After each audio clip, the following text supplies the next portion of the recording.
My doctor's ordered an MRA along with an MRI. What the heck is an MRA? Well, an MRA is a Magnetic Resonance Angiography. And I sort of like to think of it like, it's funny, in my house, Tuesday night's taco night. So tomorrow night we're having tacos. And we always grate our own cheese. We get one of those blocks of cheese. It's just fresher than buying it in a bag all grated. But if you take that block of cheese, you imagine just sticking it inside my neck at the base of the brain. The MRA looks at that circle of blood vessels inside that block of cheese, what we call the Circle of Willis. And that's where most aneurysms are. The vast majority of aneurysms we see are there. Not all, but the vast majority. And so an MRA of the brain doesn't include the arteries throughout the entire brain, but just in the Circle of Willis. It is like the arteries, like the middle cerebral artery, anterior cerebral artery, and internal carotid arteries exit that block of cheese, you lose the signal. So it's just really only good there in the Circle of Willis. So this first video shows a classic Circle of Willis, and you see, the basilar artery, comes up from the back, the two vertebral arteries fill it, and it branches into the posterior cerebral arteries, which do the brainstem and the posterior parts of the brain, the cerebellum. The internal carotids branch into the middle cerebral artery and anterior cerebral artery. The middle cerebral artery is where most strokes occur. It supplies more of the parietal and temporal lobes.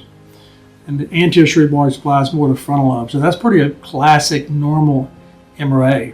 So here's just a plain normal MRI. You look how good the basilar and internal carotid arteries, middle and anterior cerebral arteries look. Very normal. Here's someone that has just a very tiny anterior cerebral artery aneurysm. You look at this small little blip in front of that blue area. That's an anterior cerebral artery aneurysm. That's the main reason we'll do an MRA as a screening tool for aneurysm. Doesn't pick it up every time, but it's on a good high field magnet. It does very well. This is back to normal. You look at this anterior cerebral artery, there's no aneurysm there. And this is sort of the lateral version. You can see aneurysms going forward and back, the big arteries, the middle cerebral artery, the back arteries, the basilar artery. And then here's that anterior cerebral artery aneurysm again. And then there's a little fusiform aneurysm in the basilar artery. It's more of a broad aneurysm. They generally do not herniate, but look at the little blue area, it's called a fusiform aneurysm. And then here is a small berry aneurysm. Berry aneurysms are the one most likely to rupture. This is in the intercavernous portion of the internal carotid artery. And this is a large middle cerebral artery aneurysm. The tip of that blue area, it's huge. And here's another picture of the flare sequence of the middle cerebral artery aneurysm. And this was just for fun. Down in the cerebellum, you see this black hole.